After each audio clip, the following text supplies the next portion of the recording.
നമ്മുടെ മുഖ്യമന്ത്രിയെ പൂക്കിയാക്കിയ ചെറുതായിട്ട് ഫിജിനല്ലേ? അതെ, ഫിജിൻ. എന്തുകൊണ്ടാണ് അങ്ങനെ ഒരു ക്വസ്റ്റ്യൻ ചോദിച്ചത്? ഒന്നാമത് ഞാൻ ഒരു മലപ്പുറംകാരനാണ്. പിന്നെ രണ്ടെന്നൊക്കെ പറയുമ്പം ലെജൻസ് ഓഫ് സമ്മാട് അങ്ങനെ കുറെ ടീമുണ്ടല്ലോ നമ്മളെ നാട്ടില്. അപ്പൊ ഇവരൊക്കെ കണ്ടു വളർന്നുകൊണ്ടാവാം ചെറിയൊരു വണ്ടി ഭ്രാന്തനും കൂടിയാണ്.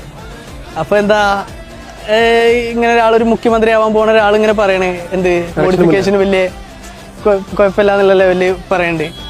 അപ്പോ ഒന്ന് മൂപ്പര് വാക്ക് മാറ്റി പറയോ ഇല്ല എന്നൊന്ന് അറിയാനും വേണ്ടി ജസ്റ്റ് ഒന്ന് ചോദിച്ചു നോക്കിയാ. മൂപ്പര് ഒരു ചിരിയും ഭയങ്കര സന്തോഷമായി സംഭവം അങ്ങനെ കേൾക്കുമ്പോഴൊക്കെ. അതന്നെ കാരണം. പിന്നെ ഒരു ചിരിക്കണ ഒരു മുഖ്യമന്ത്രിനെ കിട്ടില്ലേ നമുക്ക്. അത് എഡിറ്റ് ചെയ്തതിലാണ്. അതെ, ഭയങ്കരമായിട്ട് റീച്ച് ആയത്. ചിരി ഒന്ന് സ്ലോ മോഷൻ ആക്കി. പാട്ട് വെക്കാനുള്ള കാരണം എന്താ? അനിരുദ്ധിന്റെ പുതിയ പാട്ടാണല്ലോ, അതൊന്ന് ഇപ്പൊ ഭയങ്കര ട്രെൻഡിങ് ആണ്. അത് വെച്ചിട്ടില്ലായിരുന്നെങ്കിൽ ഇത്രയും റീച്ച് ആവാൻ ചാൻസ് ഇല്ല, എനിക്ക് തോന്നണില്ല. അത് വെച്ചിട്ടുമാണ് ഇത്.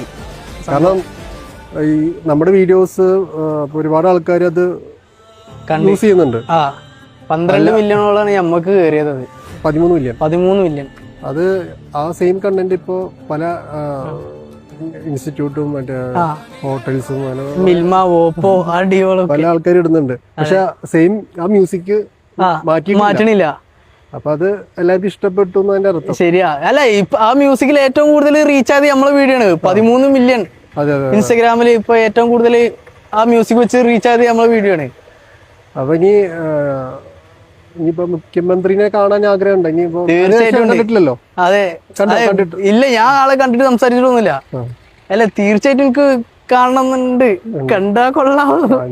ഒരു ഫോട്ടോ ഒക്കെ എടുത്ത് സമയാവട്ടെ. അതെ, എന്തായാലും.